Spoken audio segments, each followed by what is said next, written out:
Hi guys, welcome to 70mm poster. ఈ వీడియోలో మన లవర్ బాయ్ తరుణ్ ఇమేజ్ ఎందుకు డౌన్ఫాల్ అయిందో ఈ వీడియోలో చెప్తాను. ఈ వీడియో మీరందరూ ఫుల్లుగా చూడండి.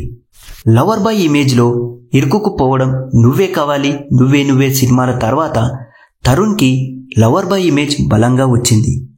కానీ అదే రకమైన ప్రేమ కథలు, కాలేజ్ బాయ్ పాత్రలు మాత్రమే చేస్తూ వచ్చాడు. ఆ ఇమేజ్ నుండి బయటకు రాకపోవడంతో ప్రేక్షకులకు బోర్ అయ్యారు.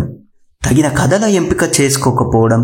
2004 తర్వాత తరుణ్ చేసిన సినిమాలు ఎలా చెప్పను, సోగ్గాడు, శశిరేఖ పరిణయం పెద్దగా హిట్ కాలేవు. మారుతున్న ట్రెండ్కి తగ్గ కథలు ఎంచుకోకపోవడం వల్ల ఆయన కెరియర్ దెబ్బతిందని అందరూ అంటుంటారు. కొత్త హీరోల పోటీ. అదే సమయంలో మహేష్ బాబు, అల్లు అర్జున్, ప్రభాస్, ఎన్టీఆర్ వంటి యూత్ హీరోలు ఎంటర్ అయ్యారు. వీళ్ళ సినిమాల్లో స్టైల్, యాక్షన్, ఎనర్జీ ఎక్కువ ఉండేది. తరుణ్ యొక్క సాఫ్ట్ లవర్ బాయ్ ఇమేజ్ ఆ ట్రెండ్కి సరిపోలేదు. లుక్స్ అండ్ రోల్స్ వైవిధ్యం లేకపోవడం. ఇతర హీరోల లుక్స్ మార్చి వైవిధ్యమైన పాత్రలు చేస్తుంటే తరుణ్ మాత్రం అదే స్టైల్లో కొనసాగాడు. ఫలితంగా ప్రేక్షకులు కొత్తదనం మిస్ అయ్యారు. సినిమాల మధ్య గ్యాప్లు.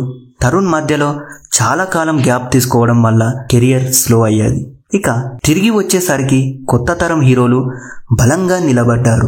Industry rumours. కొంతమంది నిర్మాతలు, డైరెక్టర్లతో అభిప్రాయ భేదాలు ఉన్నాయని వార్తలు వచ్చాయి. ఇవి ఆయన ఇమేజ్కి నష్టం చేశాయి. ఆఫర్స్ తగ్గించాయి. ప్రేక్షకుల అభిరుచిలో మార్పు.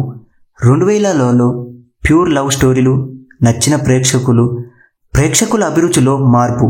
2000 సంవత్సరంలో ప్యూర్ లవ్ స్టోరీలు నచ్చిన ప్రేక్షకులు తర్వాత యాక్షన్, కామెడీ, ఎమోషన్ మిక్స్ అయిన సినిమాలు చూడడం మొదలుపెట్టారు. తరుణ్కి ఆ మార్పు త్వరగా అడ్జస్ట్ కాలేకపోయింది. ఈ తరుణంలో తరుణ్లో టాలెంట్ ఉంది, కానీ కథల ఎంపిక, ఇమేజ్ మార్పు, ట్రెండింగ్ తగ్గ అప్డేట్లు లేకపోవడం వల్ల ఆయన కెరియర్ క్రమంగా తగ్గిపోయింది. తరుణ్లో టాలెంట్ ఉంది, కానీ కథల ఎంపిక, ఇమేజ్ మార్పు, ట్రెండ్కు తగ్గ అప్డేట్లు లేకపోవడం వల్లనే ఆయన కెరియర్ క్రమంగా పడిపోయింది. మరి తరుణ్ గారు నటించిన ఏ సినిమా మీకు బాగా నచ్చిందో మాకు కామెంట్ బాక్స్లో చెప్పండి. మరిన్ని అప్డేట్స్ కోసం 70mm పోస్టర్ని సబ్స్క్రైబ్ చేయండి.